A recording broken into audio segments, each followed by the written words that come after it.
So a basketball player, Williamson, he's accused of SA and R by a woman, I think that's his ex-girlfriend, Jane Doe. Like, these professional athletes must be some of the lowest IQ people on the planet. It's always these numbskulls. I guess it's hard to stay away because of their success, the money, the fame. These dudes are in really good shape. I guess the punani is just being thrown at their face. But at that level, you really gotta understand that a woman is actually a very dangerous thing to keep around, because exactly for the reasons why Williamson is actually experiencing right now. Now, I'm not saying that he did or didn't do the things that the women are claiming, but he has a lawsuit on his hands, and his name is now tarnished because of that. So let's go through the story. So a woman has accused New Orleans Pelicans forward Williamson of R, in addition to sexual, physical, and emotional and financial abuse over a span of multiple year relationship, according to the lawsuit submitted to Los Angeles Supreme Court on Tuesday. So the first instance of R occurred on September 2020, and the second one happened on October 2020. She gets assaulted. That horrible, heinous thing happens to her on September. Then October, so she had another engagement with the guy. She engaged with the dude again.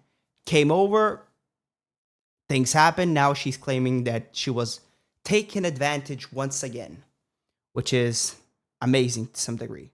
All of that happened at Beverly Hills, California, according to the complainant. So she also claimed that he strangled her, entered her home without consent, also stole her belongings, threatened to end her and her family members.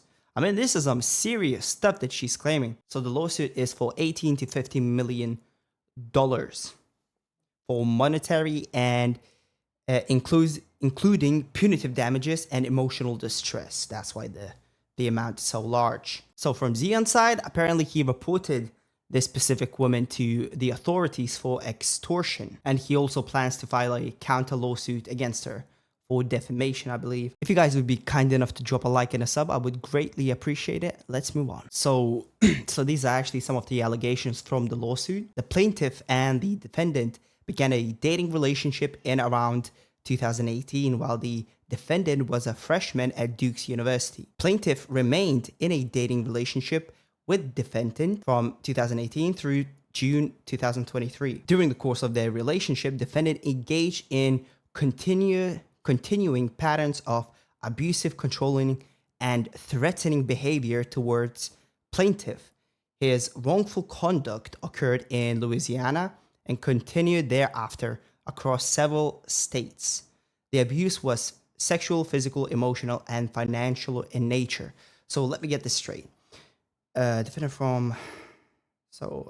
remained in a dating relationship with the defendant from 2018 through June 2023.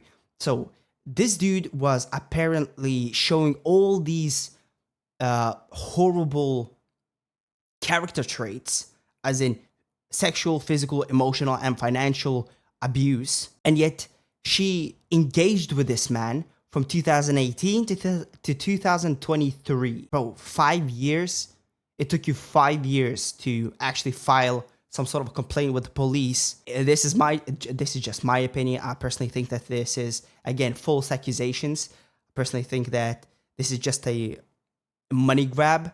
Because how is it going to be 5 years for you to come out? The first instance of R that happened in October, no, it happened in September, and yet she continues seeing the guy. She didn't file a complaint.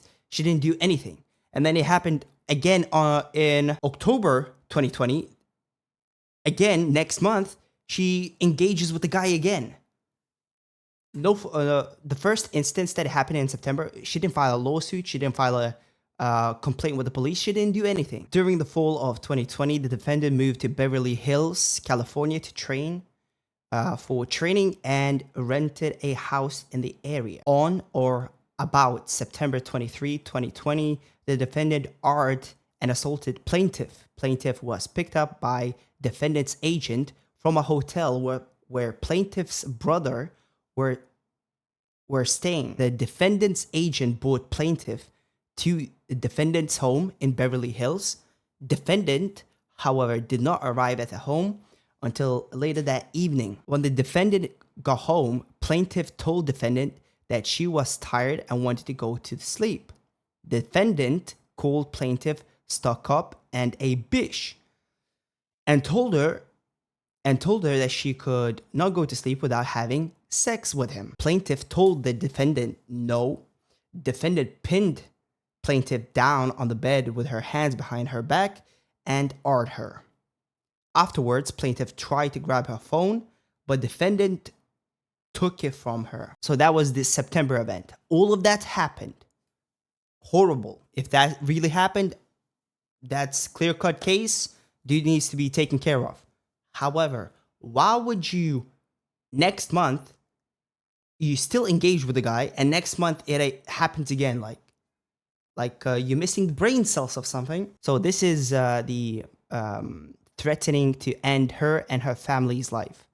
Threatening to have his paid security guards shoot plaintiff in the head whilst the security guards were present and carrying a loaded firearm multiple times in Louisiana between 2020 and 2023. Threatening to have his paid security guards end plaintiff parents after informing plaintiff that he knows their home address multiple times in Louisiana between 2020 and 2023. Monitoring plaintiff's location at all hours, monitoring who plaintiff was with, calling her repeatedly, following her home from work, or sending his friends to follow her, continuously talking and going through her phone, laptop, entering her apartment without permission, and rifling through her belongings. Lying in wait at her apartment for her to return in California and Louisiana between 2020 and 2023. So you take all of these complaints at face value.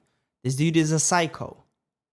And it took you 5 years to file a complaint, to actually get a lawsuit going. It took you 5 years.